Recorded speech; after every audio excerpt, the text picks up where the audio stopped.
Hello everyone, ఇంట్లోనే మంచిగా spring rolls చేసుకుందామా? అది కూడా ఇట్లని కాదు, ఇంట్లో లెఫ్ట్ ఓవర్ చికెన్ మిగిలింది. అది కూడా నాకు కాదు, మా హస్బెండ్కి. ఎందుకంటే కార్తీక మాసం ఎఫెక్ట్ ఇది. నేను ఏంటంటే స్ప్రింగ్ రోల్స్ నేను బయట విడిగా తీసుకున్నాను. ఇది మనకి రైస్ పేపర్ లాగా దొరుకుతుంది. జస్ట్ వాటర్లో ఒక్కసారి ఇలా డిప్ చేసేసి మనం చేస్తే మనకి మంచిగానే వచ్చేస్తాయి. దానికి కావాల్సిన ఇంగ్రీడియంట్స్ అన్నీ అయితే నేను మీకు చూపిస్తున్నాను. కొంచెం హెల్తీగా బ్రోకలీ, క్యారెట్ అన్నీ వేసుకున్నాను మోస్ట్లీ. కొంచెం జింజర్, గార్లిక్ కూడా వేయాలని అన్నారు, కానీ నేనైతే జింజర్ వేయలేదు, గార్లిక్ ఒక్కటి వేసాను. అండ్ ఈ ప్యాన్ అయితే అస్సలు జడ్జ్ చేయకండి, ఎందుకంటే అది ఆల్రెడీ మార్నింగ్ మా హస్బెండ్ చికెన్ కర్రీ చేసిన ప్యాన్. మళ్ళీ వేరే ప్యాన్ ఎందుకులే అనేసి దాంట్లోనే చేస్తున్నాను, ఎట్లాగో చికెనే కాబట్టి. ఫస్ట్ గార్లిక్ వేసేసుకొని మంచిగా వేగిన తర్వాత మిగతా ఉన్న వెజ్జెస్ అన్నీ వేసేసుకొని మంచిగా కలిసినాయి అన్నాక దీంట్లోనే సాల్ట్ అన్నీ కూడా వేసేసుకొని దాని తర్వాత మనకి ఏదైతే లెఫ్ట్ ఓవర్ చికెన్ ఉందో అది కూడా వేసుకొని మంచిగా మిక్స్ చేసేసుకోవాలి. దీనికి ఇట్లా హడావిడి పడి చేసేయాలి అన్నంత అయితే ఏం లేదు, చాలా సింపుల్ ప్రాసెస్, చాలా మంచిగా ఉంటుంది. అండ్ టేస్ట్ విషయానికి కూడా వస్తే పిల్లలు కూడా చాలా ఇష్టంగా తినే స్నాక్ లాగా అయితే చెప్పొచ్చు. ఈవినింగ్ స్నాక్ లాగా. నాకు కొంచెం క్యారెట్ బాగా తగ్గింది అనిపించింది, అందుకోసమే ఇంకొంచెం యాడ్ చేసుకున్నాను.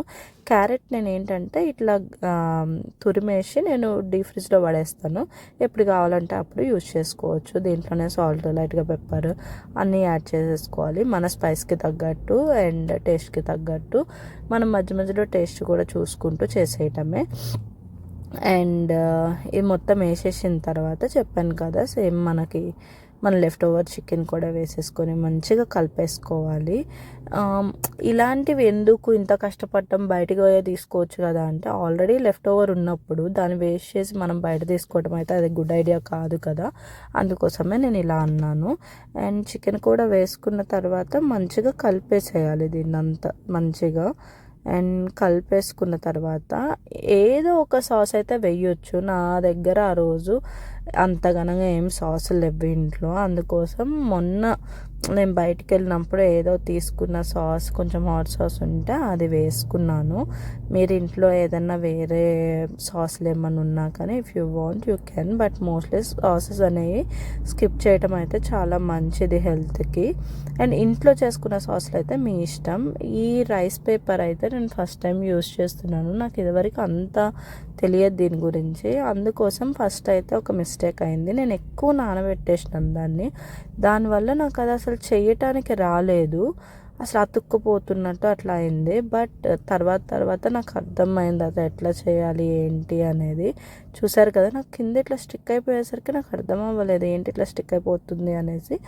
దీన్ని ఇలా క్లోజ్ చేసుకొని మంచిగా ర్యాప్ చేసేసుకోవాలి. ఇది నేను ఫస్ట్ చేసింది, చూడండి ఎంత పిచ్చి పిచ్చిగా వచ్చిందో, అతుక్కపోయినట్టు అయిపోయింది. అందుకే ఎక్కువ నానబెట్టకూడదు బేసిక్గా దీన్ని.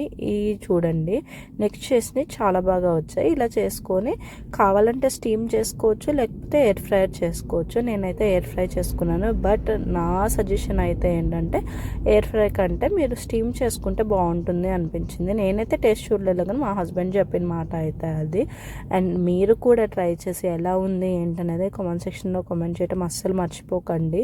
అండ్ నేనైతే నేను ఎయిర్ ఫ్రైయర్లో పెట్టానని చెప్పాను కదా, దాన్ని నేను జస్ట్ ఆన్ చేసి ముందు ప్రీహీట్ చేసుకున్నాను. ప్రీహీట్ చేసిన దాన్ని నేను ఒక 425 degreesలో పెట్టుకున్నాను.